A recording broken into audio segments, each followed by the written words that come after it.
नमस्ते बच्चों, आज हम सोशल स्टडी का लेसन 5 पढ़ेंगे। पहले हमने लेसन 1 करवाया है, उसके बाद लेसन 4 करवाया है। आज मैं लेसन 5 करवाऊंगा। उसका नाम है अवर नेशनल गोल्स, हमारे राष्ट्रीय लक्ष्य। हमारे उद्देश्य क्या है, हमारे राष्ट्रीय लक्ष्य क्या है, वो आज हम पढ़ेंगे। Page number 41, part A, achievement of national goals. National goals की क्या अचीवमेंट्स और उपलब्धियां हैं वो आज हम पढ़ेंगे। सबसे पहले हम पढ़ेंगे what are national goals. National goals क्या है? As a man makes effort to achieve certain goals he has set in life, likewise the country also has some goals and to achieve these the country has to perform। जिस प्रकार से कोई मानव, कोई इंसान कोई चीज को लक्ष्य प्राप्त करने के लिए प्रयास करता है, उसी प्रकार से किसी देश के भी कुछ लक्ष्य होते हैं और उनको प्राप्त करता है। The country has to perform, उसके लिए उनको कार्य करना पड़ता है, फिर वो अपने को लक्ष्य को प्राप्त करता है। The progress and prosperity of a country lies in achieving these national goals. किसी भी देश की प्रोग्रेस, उसकी उन्नति और उसकी समृद्धशालीता वो किस पर निर्भर करती है? Lies in achieving this national goals, इन राष्ट्रीय गोल्स को प्राप्त करने में होती है। The government enacts laws to achieve this national goals to make administration perfect and strong. So administration को व्यवस्थित रूप से चलाने के लिए, मजबूत रूप से चलाने के लिए गवर्नमेंट क्या करती है? कुछ नियम बनाती है ताकि इन राष्ट्रीय लक्ष्य को, नेशनल गोल्स को प्राप्त कर सके। India is a democratic country and our national goals are. Bharat एक प्रजातांत्रिक देश है और हमारे नेशनल गोल्स हैं डेमोक्रेसी, लोकतंत्र, सेक्युलरिज्म, नेशनल यूनिटी, राष्ट्रीय एकता, फ्रीडम, स्वतंत्रता, इक्वलिटी, समानता, social harmony and international peace and cooperation. अंतरराष्ट्रीय पीस और कोऑपरेशन की बात है, शांति और सहयोग की बात करें। Achievement of national goals.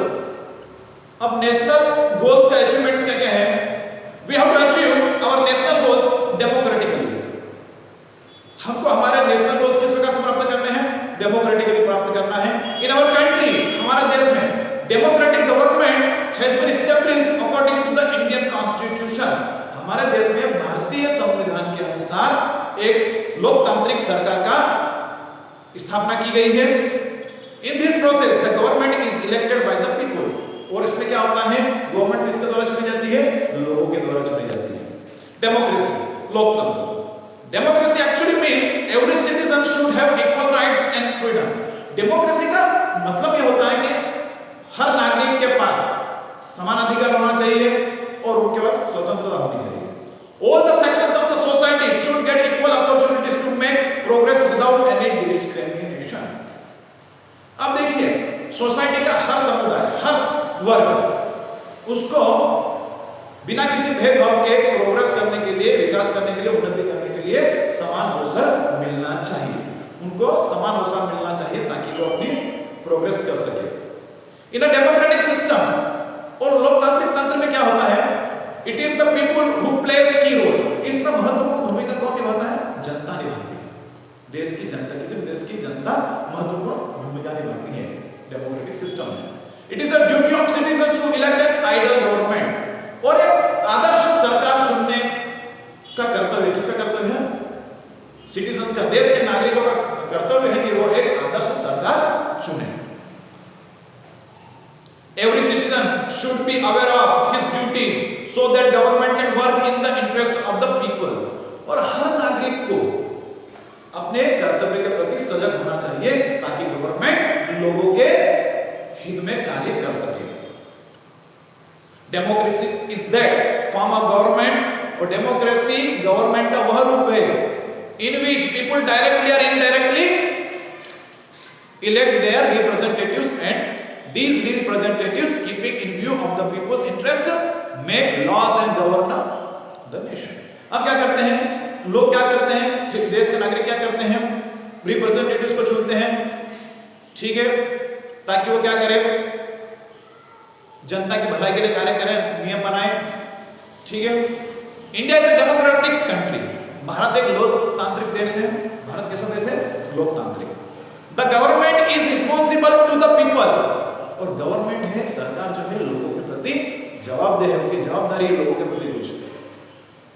Every citizen, irrespective of any religion, caste, gender or birthplace, has the right to vote and to contest election.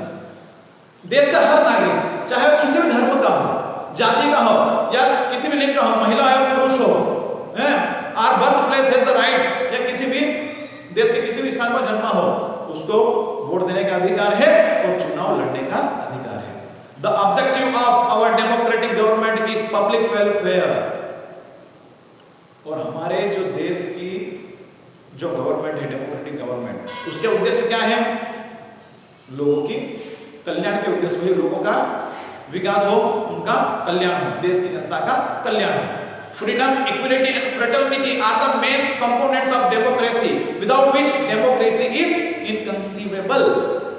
अब देखिए, फ्रीडम यानी कि स्वतंत्रता, इक्विलिटी समानता, और फ्रेटर्निटी भाईचारा, ये सभी क्या है? किसी भी देश की डेमोक्रेसी के कंपोनेंट्स हैं, घटक है, और इनके बिना डेमोक्रेसी की कल्पना नहीं की जा सकती है, ठीक है। इसके बिना, इनके बिना डेमोक्रेसी नहीं है। फ्रीडम स्वतंत्रता। The state builds the atmosphere and creates conditions where people can develop themselves. ये देश का, ये राज्य का, वो क्या करती हैं? इस प्रकार के कंडीशंस बनाती है, इस प्रकार के स्थितियां बनाती हैं जहां पर लोग, उस देश की जनता, उस राज्य की जनता अपना विकास कर सके। A person needs freedom to develop his personality. Being a citizen of the state, देश का नागरिक होने के नाते a person needs freedom to develop his personality. किसी भी व्यक्ति को अपने व्यक्तित्व का विकास करने के लिए स्वतंत्रता की जरूरत होती है। किसकी जरूरत होती है? स्वतंत्रता की। Some interpret freedom as an opportunity free from restrictions. और कुछ लोग क्या करते हैं? फ्रीडम को क्या मानते हैं कि भाई वो इस प्रकार के अवसर है जिसमें कोई रिस्ट्रिक्शन नहीं होना चाहिए, कोई रोक नहीं होना चाहिए। But if freedom is accepted this way, पर यदि इस प्रकार से हम फ्रीडम को एक्सेप्ट करेंगे, उसको स्वीकार करेंगे कि भाई इसमें कोई रोक नहीं होना चाहिए, तो क्या होगा? इट वुड बी एनार्ची, तो क्या होगा? ये निरंकुश हो जाएगा, फिर अराजकता हो जाएगा, नियम के विपरीत हो जाएगा। In society the meaning of freedom does not mean free from restrictions. समाज में फ्रीडम का मतलब ये नहीं है कि किसी भी प्रकार की कोई रिस्ट्रिक्शन नहीं है। Hence, true freedom accepts the proper restrictions and instead of improper restrictions. और सच्ची जो फ्रीडम है, स्वतंत्रता, वो क्या है? ये कोई प्रॉपर रिस्ट्रिक्शंस होना चाहिए, इम्प्रॉपर नहीं होना चाहिए। मतलब जो भी कोई काम हो वो नियम कानून के अनुसार होना चाहिए। किसी भी व्यक्ति को स्वतंत्रता मिल जाती है, स्वतंत्रता का अधिकार है, तो इसका मतलब ये नहीं है कि वो अपनी मनमानी करेगा, नियम के विपरीत काम करेगा, ऐसा नहीं होना चाहिए। स्वतंत्रता कैसी है? कोई व्यक्ति किसी भी धर्म को मान सकता है, कोई भी बिजनेस को कर सकता है, इस प्रकार की स्वतंत्रता है। लेकिन अगर वो उसको नियम के विपरीत करेगा तो वो स्वतंत्रता नहीं है। There are many types of freedom. कई प्रकार की फ्रीडम है, स्वतंत्रता है। It can be taken as individual freedom, civic freedom, political freedom, economic and social and religious freedom. अब कई प्रकार की फ्रीडम होती है, राजनीतिक फ्रीडम, धार्मिक फ्रीडम, नागरिकता की फ्रीडम, स्वतंत्रता, राजनीतिक पॉलिटिकल फ्रीडम हो गया, इकोनॉमिक, सोशल और रिलीजियस फ्रीडम। इकोनॉमिक यानी कि आर्थिक स्वतंत्रता, सामाजिक स्वतंत्रता, सोशल फ्रीडम यानी कि सामाजिक स्वतंत्रता, और रिलीजियस फ्रीडम यानी कि धार्मिक स्वतंत्रता, ठीक है। The Indian constitution clearly states that every citizen has the right to freedom of expression, right to hold peaceful conferences or meetings, right to form union, freedom to travel anywhere in India, freedom to live and also freedom to trade.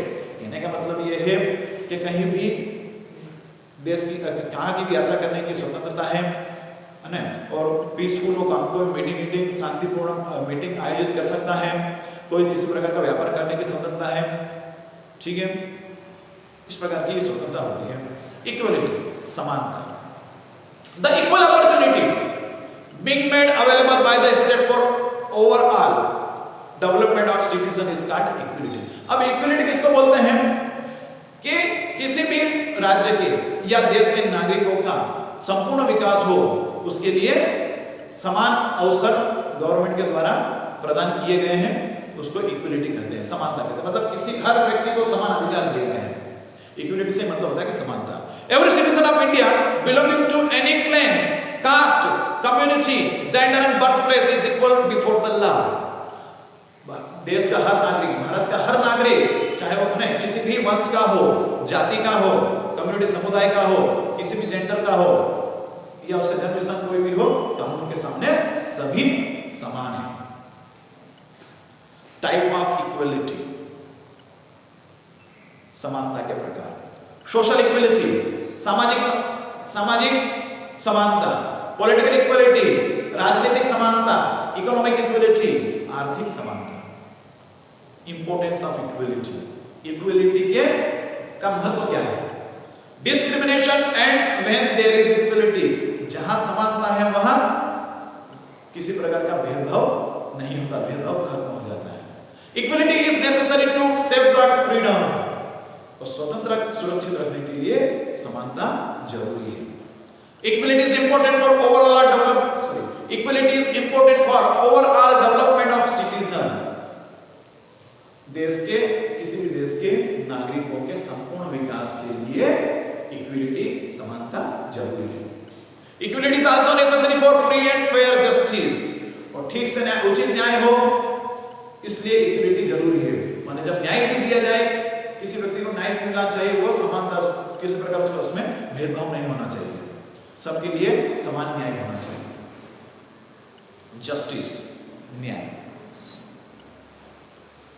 Justice is that social order in democratic society where individuals' rights are protected and law and order is maintained in the society. Justice वह सामाजिक व्यवस्था है, कहां पर?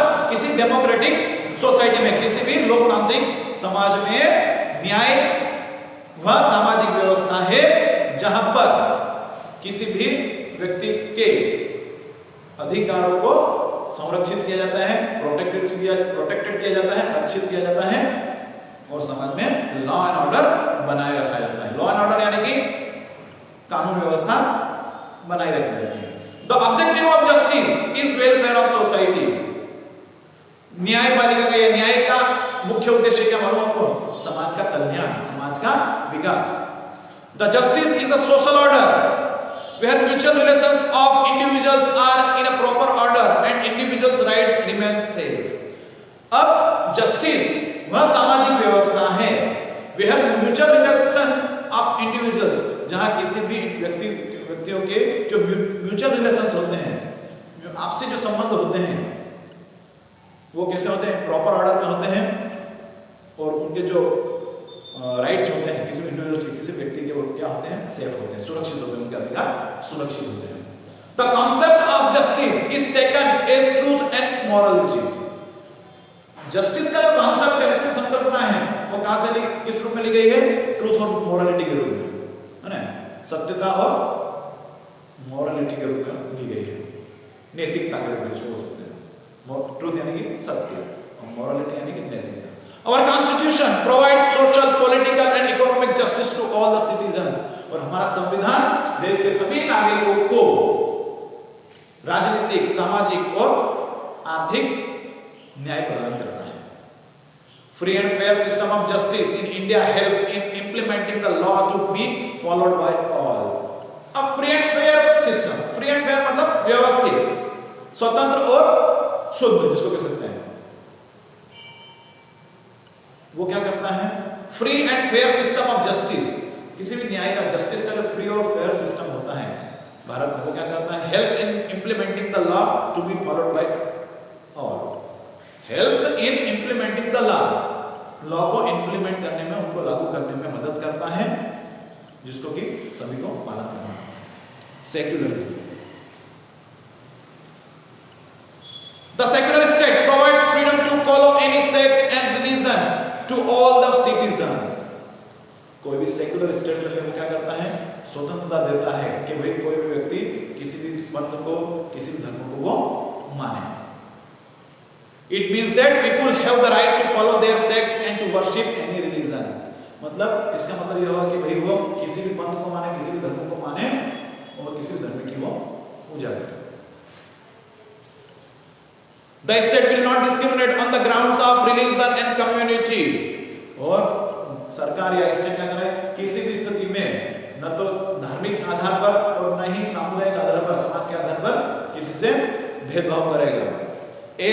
At present, there are a few nations which give preference to particular sect and religion.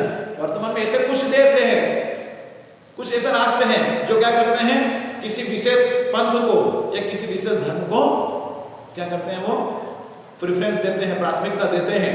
For instance, the Constitution of Pakistan has declared it as Islamic Republic, but our Constitution has declared that India is a secular state. तो जैसे कि कुछ ऐसे जो देश हैं जो किसी विशेष धर्म को क्या करते हैं, महत्व देते हैं, प्राथमिकता देते हैं, जैसे कि पाकिस्तान ने क्या किया है, उसके देश को इस्लामिक रिपब्लिक घोषित कर दिया। लेकिन हमारा जो कॉन्स्टिट्यूशन है उसने क्या किया है, हमारे देश को, इंडिया को एक सेक्युलर स्टेट घोषित किया है। सेक्युलर से समझते हैं ना, धर्म के आधार पर, जाति के आधार पर किसी प्रकार का भेदभाव नहीं किया जाएगा। The state recognises no sect, राज्य के लिए, स्टेट के लिए कोई धर्म पंथ नहीं है। All the citizens are free to follow the religions. देश का हर नागरिक किसी भी धर्म को मानने के लिए स्वतंत्र है। It is therefore necessary in democracy to keep national interest above individual interest. इसलिए डेमोक्रेसी में क्या जरूरी है कि किसी के व्यक्तित्व हित से ऊपर राष्ट्रीय हित होना चाहिए। किसी के भी व्यक्ति के या व्यक्तिगत हित से ऊपर कौन होना चाहिए, राष्ट्रीय हित होना चाहिए, देश पहले होना चाहिए। ठीक है। इंटरनेशनल पीस एंड कोऑपरेशन, अंतरराष्ट्रीय शांति और सहयोग। Other national goal is international peace and freedom. हमारा जो दूसरा राष्ट्रीय लक्ष्य है वो क्या है, अंतरराष्ट्रीय शांति और सहयोग, यानी कि सब दूसरे देशों के साथ भी सहयोग की भावना हो। हमारा देश चाहता है कि दूसरे देश में भी क्या रहे, शांति रहे। India has adopted the principles of Panchsheel, non alignment and disarmament to achieve this goal. और इस गोल को प्राप्त करने के लिए, इस लक्ष्य को प्राप्त करने के लिए भारत ने कौन से किसके प्रिंसिपल्स को अडॉप्ट किया है, सिद्धांतों को अडॉप्ट किया है, अपनाया है, पंचशील के, नॉन अलाइनमेंट और डिसआर्मामेंट। डिसआर्मामेंट मतलब निशस्त्रीकरण। पंडित जवाहरलाल नेहरू had said, पंडित जवाहरलाल नेहरू ने क्या कहा, we want peace in the world and if we could do something for peace we must make our best efforts। Pandit Jawaharlal ने क्या कहा है कि हम पूरे विश्व में शांति चाहते हैं और इसके लिए हमको क्या करना है, अपना बेस्ट देना है, अपना अच्छा से अच्छा प्रयास करना है। नॉन अलाइनमेंट मूवमेंट, असंयुक्त आंदोलन। To remain uninvolved in international armed alignment and power lobbies and to follow independent foreign policy and have independent opinion on the international issues is called non-alignment movement. To remain uninvolved in international armed alignments and power lobbies, किसी भी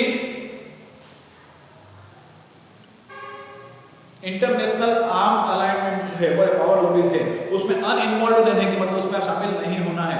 and to follow independent foreign policy, और अपनी स्वतंत्र जो foreign policy और विदेश नीति होने उसको फॉलो करना है। And have independent opinions on the international issues, और राष्ट्रीय स्तर पर अपनी स्वतंत्र राय होना, ये सभी क्या कहलाता है, नॉन अलाइनमेंट मूवमेंट कहलाता है।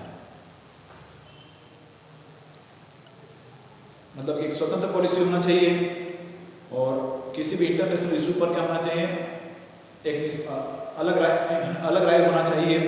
ये सभी क्या कहलाते हैं, नॉन अलाइनमेंट गवर्नमेंट। डिसआर्मामेंट, निशस्त्रीकरण। It means to end the race of holding arms और to curtail the use of arm. इसका मतलब हुआ हथियारों का उपयोग नहीं करना, साथ ही साथ हथियारों को जमा करने की जो होड़ मची रहती है कि भाई वो भी नहीं करना है, हथियारों को जमा भी नहीं करना है। Disarmament is must for the world peace. विश्व शांति के लिए डिसआर्मामेंट जरूरी है। Today all the countries are in some ways dependent on each other. और आज सभी देश किसी न किसी रूप में एक दूसरे पर निर्भर है, हर देश एक दूसरे पर निर्भर है। The mode of communication today is so developed that any happenings in any part of the world leaves an impact on our economic and political activities.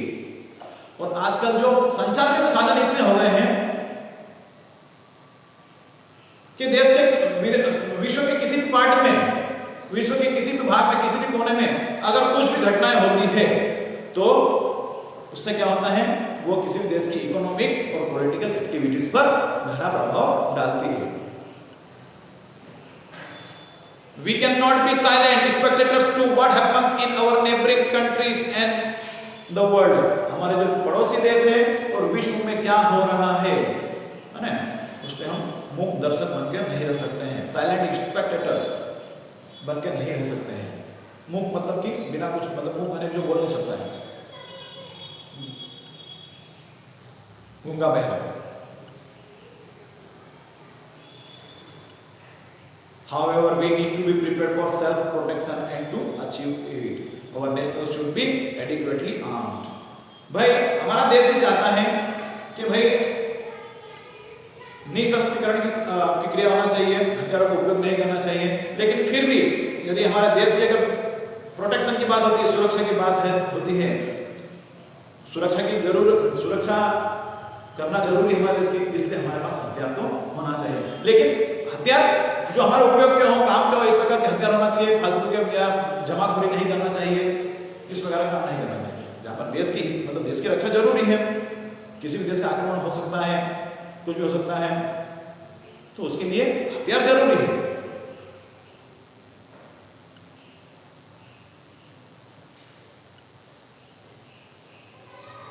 If we spend the major share of our resources on defense, social and economic development will suffer।